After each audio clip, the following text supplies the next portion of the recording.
अस्सलाम वालेकुम, कैसे हैं आप सब। तो आज हम स्टार्ट करने जा रहे हैं एक्सरसाइज 5A का क्वेश्चन नंबर 7। तो मेरे पास ये थिंक न्यू सिलेबस मैथमेटिक्स की बुक 2 है और उसका ये चैप्टर नंबर 5 चल रहा है। मैंने इस चैप्टर के नेम से एक सेपरेट प्लेलिस्ट बनाई हुई है, उसका लिंक नीचे डिस्क्रिप्शन में गिवन है ताकि आप लोगों को इस चैप्टर से रिलेटेड तमाम सोल्यूशंस एक जगह पर आसानी से इसी प्लेलिस्ट में मिल सकें। इसके अलावा आपको डिस्क्रिप्शन में मेरे सोशल अकाउंट्स के लिंक यानी मेरी फेसबुक प्रोफाइल, मेरी इंस्टाग्राम प्रोफाइल और मेरा ईमेल आईडी भी मिल जाएगा। आप इन्हीं अकाउंट्स के थ्रू अपने क्वेश्चंस को, सजेशंस को मुझ तक भी पहुंचा सकते हैं। तो आइए स्टार्ट करते हैं क्वेश्चन नंबर 7 को। इसकी मैं स्टेटमेंट रीड करने जा रहा हूं। तो यहाँ पे लिखा हुआ है कंसिडर दी सीक्वेंस। तो आपको कहा जा रहा है कि आप इस सीक्वेंस को कंसिडर करें जो आगे मैंशनड है। इस सीक्वेंस की पहली टर्म 0 है, सेकेंड टर्म 3 है, थर्ड टर्म 10 है, फोर्थ टर्म 21 है और फिफ्थ टर्म इस सीक्वेंस की 36 गिवन है और आगे डॉट मेंशन है। इसका मतलब इस सीक्वेंस इसी तरीके से आगे चलता रहेगा। तो आपको फर्स्ट पार्ट में कहा जा रहा है show that this sequence is quadratic. Show that का मतलब होता है किसी चीज़ को प्रूव करके दिखाना है। तो आपने ये चीज़ प्रूव करके दिखानी है कि जो ऊपर सीक्वेंस आपके पास गिवन है वो एक क्वाड्रेटिक सीक्वेंस है। अब इसके लिए आपको पता होना चाहिए कि क्वाड्रेटिक सीक्वेंस बोलते किसको हैं। तो ऐसा सीक्वेंस जिसका सेकंड डिफरेंस कोई सेम कांस्टेंट आ जाए जो कि नॉन जीरो नंबर होना चाहिए यानी जीरो नहीं होना चाहिए, तो तब आप उस सीक्वेंस को क्वाड्रेटिक सीक्वेंस बोलते हैं।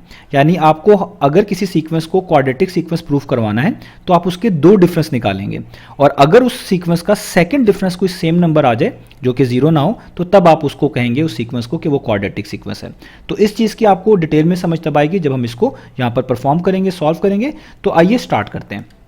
तो सबसे पहले हम इसका फर्स्ट पार्ट करने जा रहे हैं। हमने प्रूव करना है कि जो हमारे पास गिवन सीक्वेंस है क्वाड्रेटिक है, यानी इसका सेकंड डिफरेंस कैलकुलेट करना पड़ेगा और अगर वो कोई सेम नंबर आ गया तभी हम ये प्रूव कर पाएंगे कि ये सीक्वेंस एक क्वाड्रेटिक सीक्वेंस है।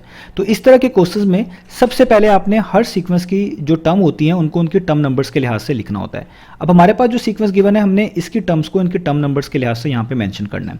तो हमारे सीक्वेंस में जो पहली टर्म है वो 0 है, तो इसलिए आप यहाँ पे इस तरीके से लिखेंगे, आप लिखेंगे T1, इसका मतलब फर्स्ट टर्म वो आपके पास क्या गिवन है वो है 0। अब इस तरह ही आगे लिखते जाएं। सेकंड टर्म हमारे पास क्या है वो है 3, तो आप लिखेंगे T2 कितनी है वो है 3, T2 means second term. Third term जो सीक्वेंस की हमारे पास गिवन है वो है 10, तो आप यहाँ पे लिख लें 10। इसी तरीके से फोर्थ टर्म कितनी गिवन है वो है 21, तो आप T4 के नीचे लिख लें 21 यानी फोर्थ टर्म 21 है। फिफ्थ टर्म हमारे पास क्या है वो है 36, तो यानी आप T5 के नीचे लिख लें 36 और आगे इसी तरीके से ये सीक्वेंस चलता जाएगा तो डॉट डॉट डॉट आ जाएगा। अब आपने क्या करना है, आपके पास जो ये सीक्वेंस गिवन है इसका आपने फर्स्ट डिफरेंस निकालना है। तो आप यहाँ पे लिखेंगे फर्स्ट डिफरेंस। डिफरेंस का मतलब है आपने गैप निकालना है इन टर्म्स के दरमियान जो यहाँ पे सीक्वेंस में मेंशन है। तो गैप किस तरह निकालेंगे, क्योंकि ये इंक्रीजिंग ऑर्डर में लिखा हुआ सीक्वेंस है, आपने हर अगली टर्म में से पिछली टर्म को माइनस करना है। जैसे आप देखें 0 से आगे कौन सी टर्म लिखी हुई 3, तो आप 3 में से माइनस कर दें पिछली वाली टर्म यानी 0, तो 3 - 0 कितना आता है वो आता है 3। तो ये आपका पहला डिफरेंस आ गया इन दो टर्म्स का।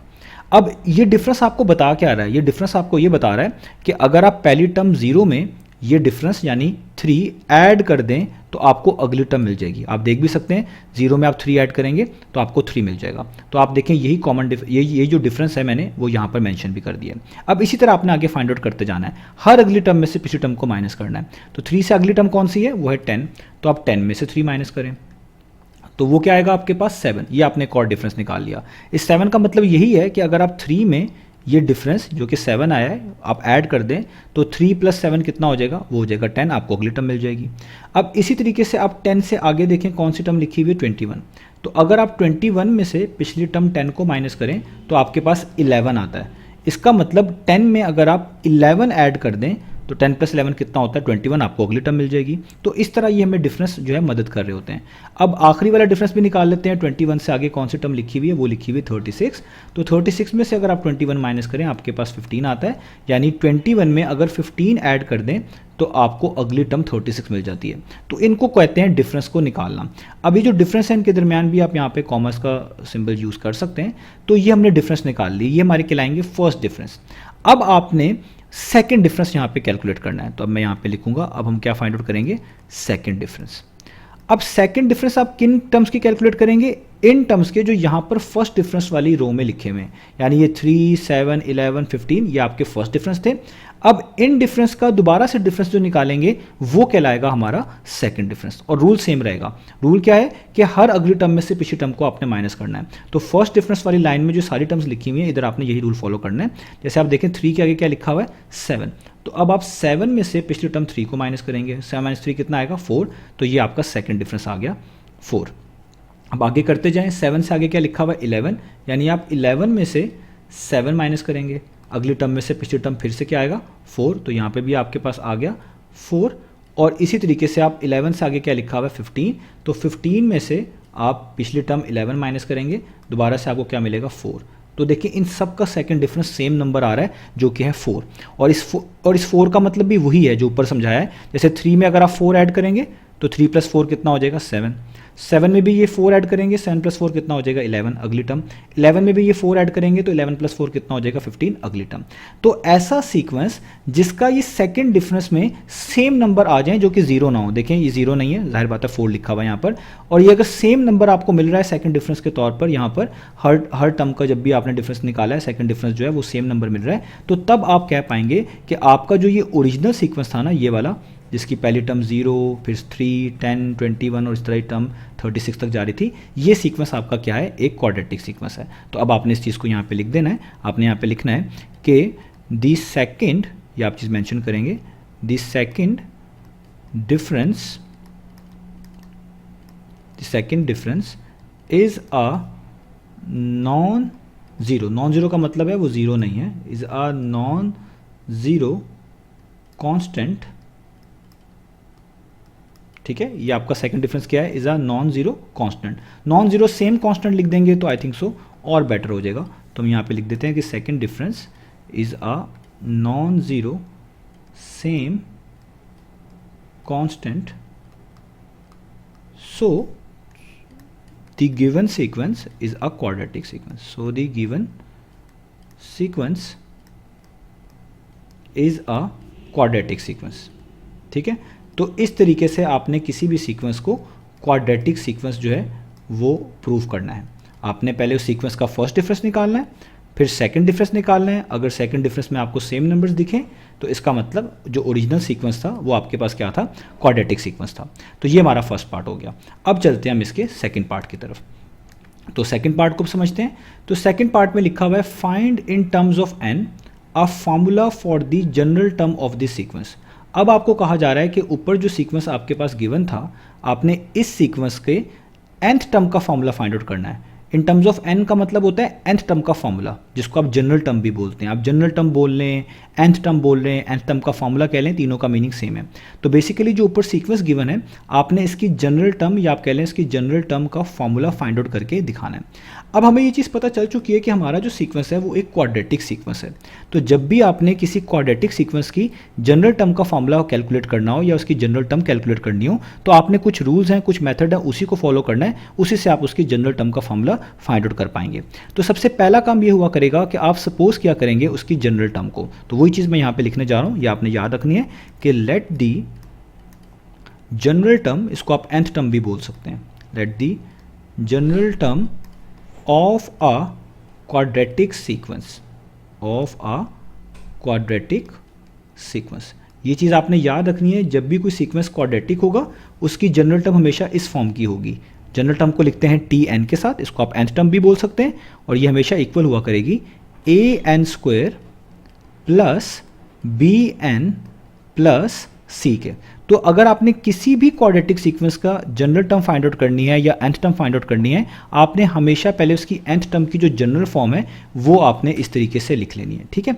अब इस जनरल टर्म में जो ये a आ रहा है, जो यहाँ पर b मेंशन्ड है और ये c मेंशन्ड है, हम इनकी वैल्यूज़ निकाला करेंगे। ये वैल्यू जब हमें पता चल जाया करेगी तो तब भी हम अपने सीक्वेंस की प्रॉपर्ली जनरल टर्म जो है वो मेंशन कर पाएंगे। तो हमें a निकालने के लिए, b निकालने के लिए, c निकालने के लिए हमारे पास कुछ फॉर्मूलाज अवेलेबल हैं, हम उन्हीं को फॉलो करके हमेशा a, b और c की वैल्यूज़ निकाला करेंगे।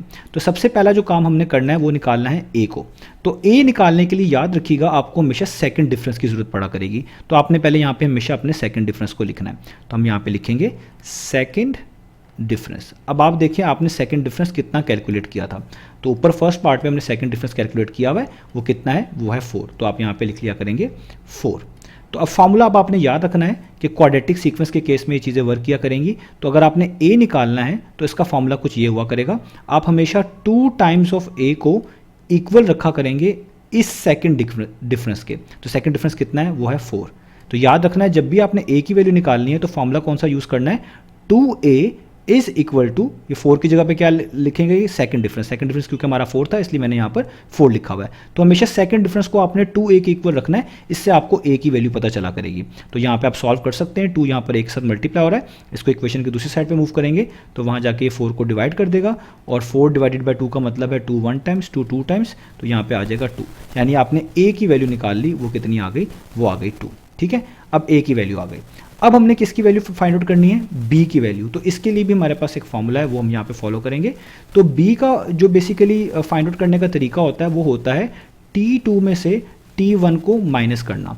अब ये t2 माइनस t1 का मतलब है सेकेंड टर्म में से फर्स्ट टर्म को माइनस करें। तो देखिए ये सेकंड टर्म है, इसमें से अगर आप फर्स्ट टर्म को माइनस करें, मैंने यहाँ पर भी करके दिखाया हुआ है, तो आपका आंसर क्या आता है, वो आता है 3, ये फर्स्ट डिफरेंस। तो आपने हमेशा t2 माइनस t1 जो है वो यहाँ से देख लेना, t2 माइनस t1 कितना बनता है, वो बनता है 3। तो यहाँ पे आप लिख दें t2 माइनस t1 कितना बनता है, 3।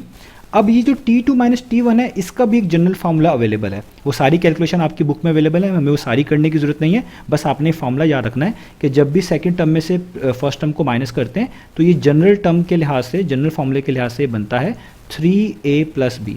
तो बेसिकली हमने सीक्वेंस के कुछ फार्मूलास बनाए हुए हैं, तो जब भी सेकंड टर्म को फर्स्ट टर्म में से माइनस किया जाता है जनरली, तो हमारे पास फॉर्म आती है 3a प्लस b, और आगे जो इक्वल टू 3 है ये वैसे का वैसे ही रखना है।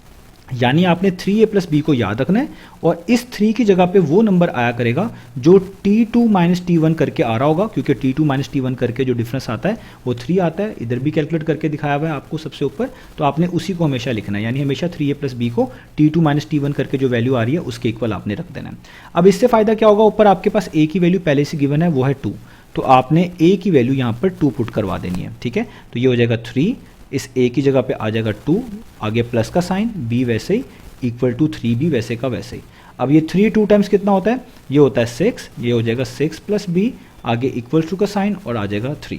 अब आपके पास यहाँ पे 6 जो एक तरह का b में ऐड हो रहा है, इसके पीछे कोई सिंबल नहीं यानी प्लस का है, तो अगर कोई टर्म ऐड हो रही हो उसको आप इक्वेशन के दूसरे मूव करेंगे तो वहाँ जाके वो सब्ट्रैक्ट होगी, तो यहाँ पे ये b वैसे ही रह जाएगा, और ये प्लस 6 वहाँ जाके माइनस हो जाएगा, यानी 3 माइनस आपके पास क्या हो जाएगा 6।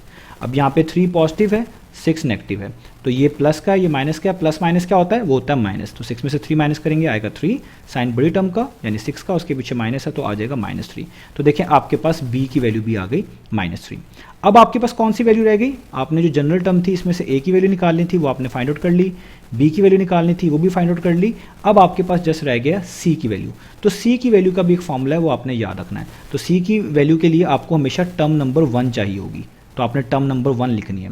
तो आप अपने सीक्वेंस में जाएं और देखें टर्म नंबर 1 क्या है, तो टर्म नंबर 1 है आपके पास यहाँ पर 0, ओरिजिनल सीक्वेंस में आपने देखना है, तो ओरिजिनल सीक्वेंस में जो आपकी पहली टर्म है वो है 0, तो आप सबसे पहले इसको लिखेंगे t1 इज इक्वल टू 0।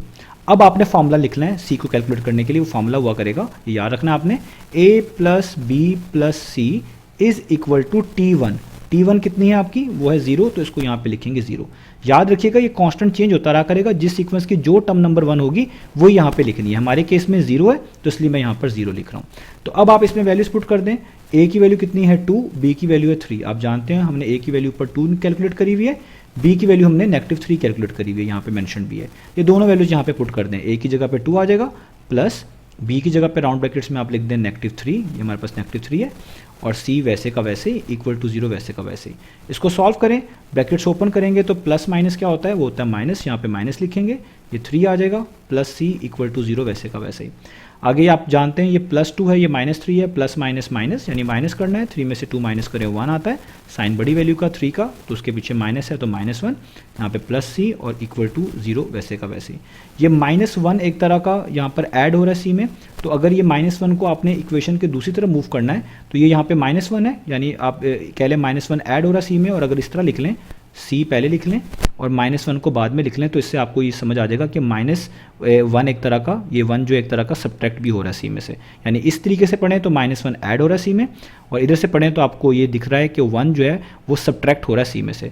तो अगर कोई टर्म नेगेटिव के साथ हो, अब आप उसको इक्वेशन के दूसरे मूव करेंगे तो वहाँ जाके वो पॉजिटिव बन जाती है, तो ये -1 है, अगर आप इसको इक्वेशन के दूसरे मूव करेंगे तो ये वहाँ जाके +1 हो जाएगा, यानी 0 में ऐड हो जाएगा 1, इस तरीके से -1 क्या हो जाएगा +1। तो अब आप यहाँ पर 0 + 1 कर दें तो कितना आ जाता है, वो आ जाता है 1, तो ये आ गया c इक्वल टू 1, तो आपको सी की वैल्यू पता चल गई। जब आपको ए बी सी इन तीनों की वैल्यूज पता चल जाएगी, तब आपने जनरल टर्म का जो फॉर्मूला लिखा होगा किसी भी क्वाड्रेटिक सीक्वेंस का, उसमें इसकी वैल्यूज पुट कर देनी है, तो आपको आपकी nth टर्म का फॉर्मूला मिल जाएगा। तो हमारे पास जो जनरल टर्म थी वो मैं यहाँ पे लिख दूँ, वो थी T N equals A N square plus B N plus C. ये आपको हमेशा याद रखनी है। अब आप इसमें टी एन वैसे लिखें, ए की जगह पे ए की वैल्यू पुट कर दें, ए की वैल्यू है 2, आपने कैलकुलेट की हुई है। आगे एन स्क्वायर वैसे का वैसे ही। बी की वैल्यू आप देखें कितनी है, वो है -3।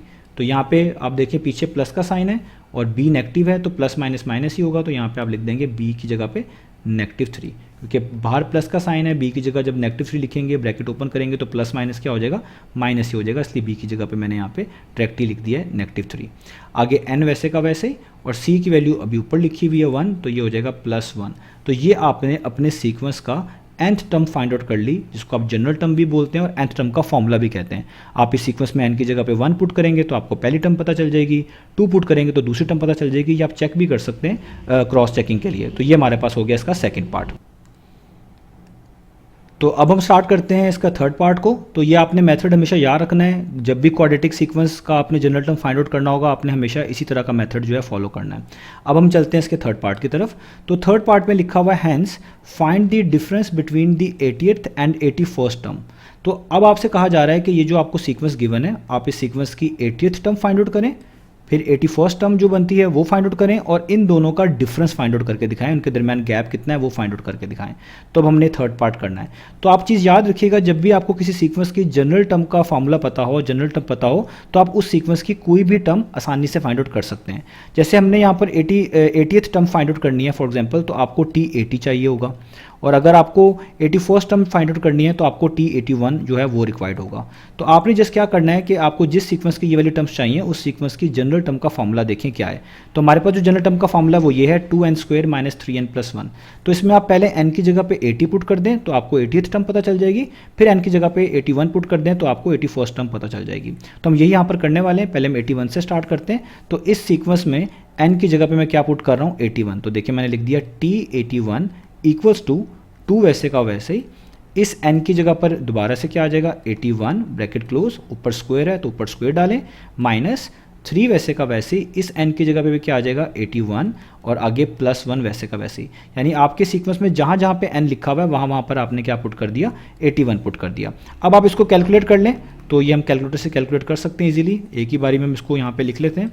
तो यहाँ पे लिखेंगे 2, आगे ब्रैकेट्स, 81 ब्रैकेट क्लोज, उसके बाद स्क्वायर, फिर आगे माइनस का साइन, 3, आगे राउंड ब्रैकेट्स, 81 ब्रैकेट क्लोज, और +1 कर देंगे। तो हमारे पास देखें कितना आ गया, 12880। वो आप यहाँ पे लिख दें 12880। अब इसी तरीके से आप इसकी 81st टर्म तो निकाल ली, 80th टर्म निकालने, अब आप निकालने लगे T80, ठीक है, टर्म नंबर 80। तो इसी फॉर्मूले में जहाँ जहाँ पर n लिखा हुआ है अब आप 80 पुट कर दें। तो 2 वैसे ही, n² की जगह पर 80 आएगा, और ऊपर स्क्वायर वैसे का वैसे ही, -3 वैसे का वैसे ही, इस n की जगह पे भी क्या आएगा, 80 आएगा, और आगे +1 वैसे का वैसे ही। अब इसको भी आप अपने कैलकुलेटर से कर लें ताकि जल्दी से आसानी से हो जाए।